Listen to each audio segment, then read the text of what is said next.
Chennai Silks. Corporate உலகில் பெரும் அதிர்வலைகளை ஏற்படுத்தும் வகையில் மைக்ரோசாஃப்ட் ஏஐ பிரிவின் தலைமை நிர்வாக அதிகாரி முஸ்தபா சுலைமான் ஒரு முக்கியமான கருத்தை பகிர்ந்திருக்கிறார். அடுத்த 12 முதல் 18 மாதங்களுக்குள் அலுவலகங்களில் மனிதர்கள் செய்யும் பெரும்பாலான ஒயிட் காலர் வேலைகள் முழுமையாக செயற்கை நுண்ணறிவால் அதாவது ஏஐ கண்ட்ரோல் எடுக்கும் என தெரிவித்திருக்கிறார். ஏஐ உலகின் ஜாம்பவான்களில் ஒருவரான இவரின் வார்னிங் பெரிய அளவில் கவனம் பெற்றுள்ளது.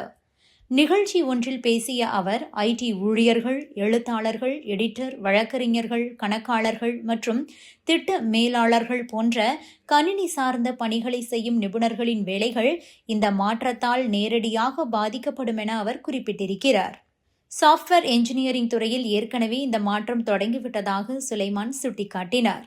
தற்போதுள்ள ஏஐ மாதிரிகள் பெரும்பாலான புரோகிராமர்களை விடவும் ஏன் இதுவரை இருந்த அனைவரை விடவும் வெகு சிறப்பாக செயல்படுகிறதாம்.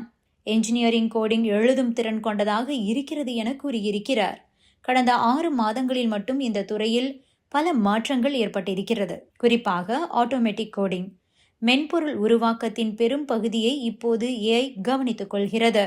என்ஜினியர்களின் வேலை என்பது இப்போது ஸ்ட்ராட்டஜிக் பணிகளாக மாறியுள்ளது. அதாவது திட்டமிடல் போன்ற விஷயங்களாக இருக்கிறது. அதாவது ஒரு மென்பொருளின் கட்டமைப்பை வடிவமைப்பதும் அதை செயல்பாட்டிற்கு கொண்டு வருவதுமே அவர்களின் முக்கிய பணியாக இருக்கிறது. கோடிங் எழுதுவது கிடையாது. ஒரு புதிய ஏஐ மாதிரியை உருவாக்குவது என்பது ஒரு வலைப்பதிவு, பிளாக் எழுதுவது அல்லது பாட்காஸ்ட் உருவாக்குவது போல எளிதாகிவிடும். இதனால் நிறைய ஏஐக்கள் வரும். அது மிகப்பெரிய ஆபத்து. அடுத்த 12 முதல் 18 மாதங்களுக்குள் அலுவலகங்களில் மனிதர்கள் செய்யும் பெரும்பாலான ஒயிட் காலர் வேலைகளை முழுமையாக ஏஐ தன்னுடைய கண்ட்ரோலில் எடுக்கும். இதனால் பலர் வேலை இழக்க நேரிடலாம். ஏஐ மனிதர்களை விட புத்திசாலித்தனமாக மாறக்கூடும்.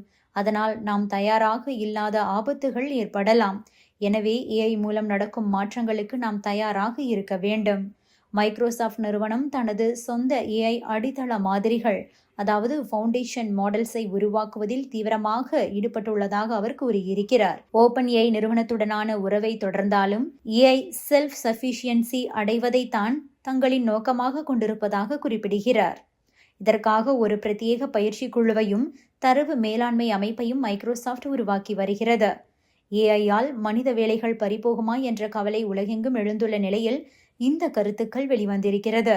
சமீபத்தில் அமேசான் நிறுவனம் ஏஐ போட்டியை சமாளிக்க 16,000 ஊழியர்களை பணிநீக்கம் செய்ததையும் நாம் இங்கு கவனிக்க வேண்டும். ஏஐ மிகவும் திறமையாக மாறும்போது மனிதர்கள் செய்வதற்கு என்ன மிச்சம் இருக்கும் என்ற ஒரு கேள்விதான் தற்போது பலரின் மனதிலும் எழுந்திருக்கிறது. Subscribe to One India and never miss an update.